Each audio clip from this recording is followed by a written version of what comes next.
Bonjour à tous et à toutes. Nous sommes trois agents de protection de la faune. Moi-même, Madame de l'Océan.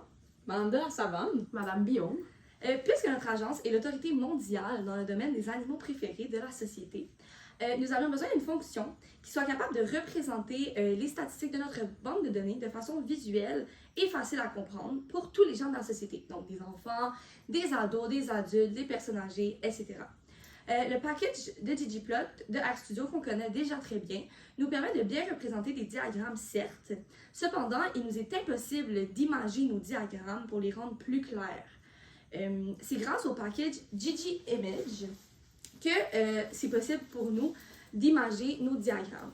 Afin de vous montrer l'usage de ce package, permettez-nous de vous présenter un exemple provenant de notre étude la plus connue, ayant comme question de recherche « Quel est votre animal préféré? » Voici notre banque de données amassée.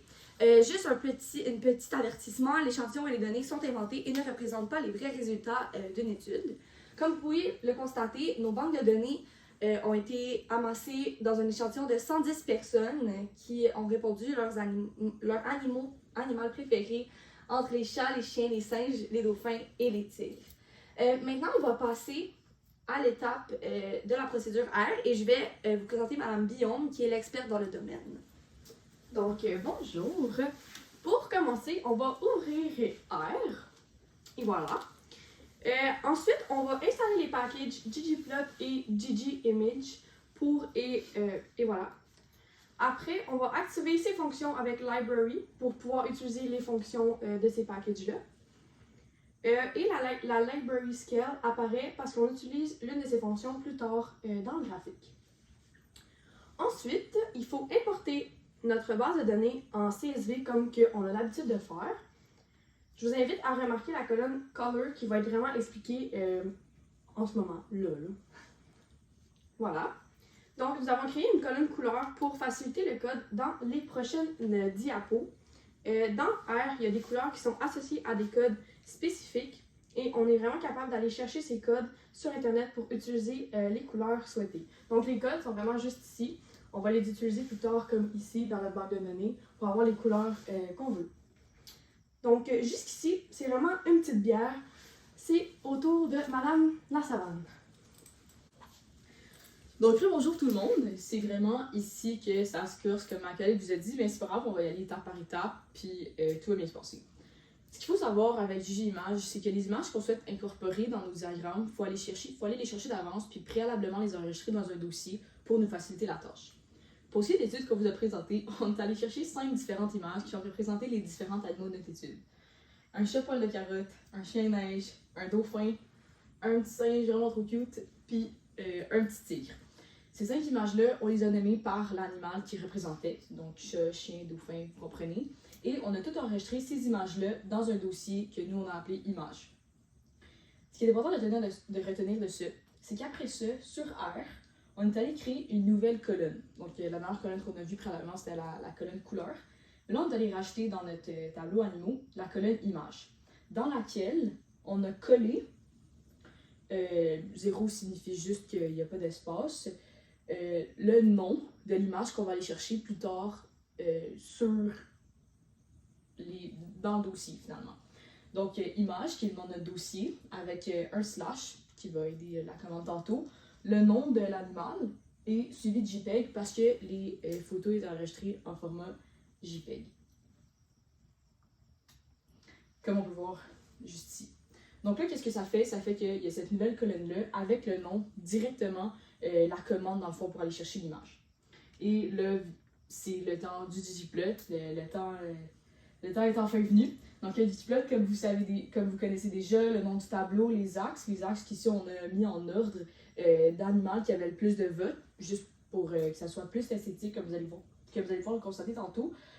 Pour ce qui est des bandes, on est allé remplir ces bandes-là selon les couleurs associées à l'animal en question. D'où l'idée d'aller chercher cette colonne de couleurs-là tout de suite. Comme ça, on indique à R que la couleur en question de la bande, c'est celle associée à l'animal dans le tableau. Donc, vous le suivez. Comme ça, c'est plus facile. On n'a pas besoin d'écrire pour chaque animal hashtag 6 pour rien.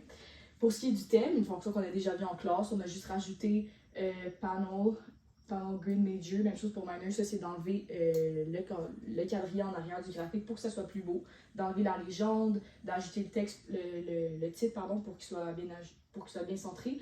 Chord Flip, qui est une fonction quand même assez intéressante, qui va tout simplement interchanger les axes X et Y, puis au lieu d'avoir un diagramme qui est à la verticale, on trouve un diagramme à l'horizontale, ce qui est aussi intéressant pour l'aspect esthétique. Au niveau du home image, de Gigi Image, c'est justement là que ça va se passer. On va pouvoir incorporer les images avec le nom qu'on a donné à la colonne. Nous, on a donné la colonne image, mais vous comprendrez que si par exemple on avait nommé notre colonne bouteille, on aurait écrit image égale bouteille, la taille des images que vous allez voir plus tard. Et ce qui est intéressant, on peut même rajouter sur ces bandes-là, non seulement une image, mais une petite étiquette. On va pouvoir rajouter des numéros. Nous, on a rajouté le nombre de votes selon les différentes catégories que vous allez pouvoir voir. 1 hour later. Donc voilà, notre beau diagramme. Et grâce à Gigi Image, on a pu implémenter ces belles images cute-là pour vulgariser le tout, faire de quoi plus esthétique, plus le fun à présenter, plus clair. Donc voilà, je vous repasse ma collègue qui va pouvoir vous reparler un petit peu plus d'autres petits aspects de Gigi Image. Donc, je vais vous parler ici des avantages, en fait, de la fonction Gigi Image, en fait, du package Gigi Image. Donc, le package Gigi Image est un ajout qu'on peut rajouter à ggplot, qui est très simple à utiliser parce que ça utilise la même syntaxe. Ça permet de mieux visualiser, comme vous avez pu le voir dans les diagrammes, les variables qualitatives qui pourraient être associées à des symboles comme les animaux, mais on pourrait très bien mettre des emojis, des icônes, tout ce qui est vraiment, qui peut être associé à une image. Ça permet une meilleure vulgarisation des résultats d'une étude et comme on a dit au début, ça permet d'atteindre tout type de public. Grâce au package Gigi Image, il est possible aussi d'utiliser d'autres fonctions afin d'imager les graphiques autres que des diagrammes à bande que nous on a utilisés dans notre exemple, comme des graphiques de régression linéaire et des graphiques comme des nuages de points. Donc vous pouvez voir ici. Puis ici, voilà. Et puis finalement, on a les références qu'on a utilisées dans notre présentation. Merci beaucoup de nous avoir écoutés et à la prochaine pour protéger la faune et la flore de notre belle planète.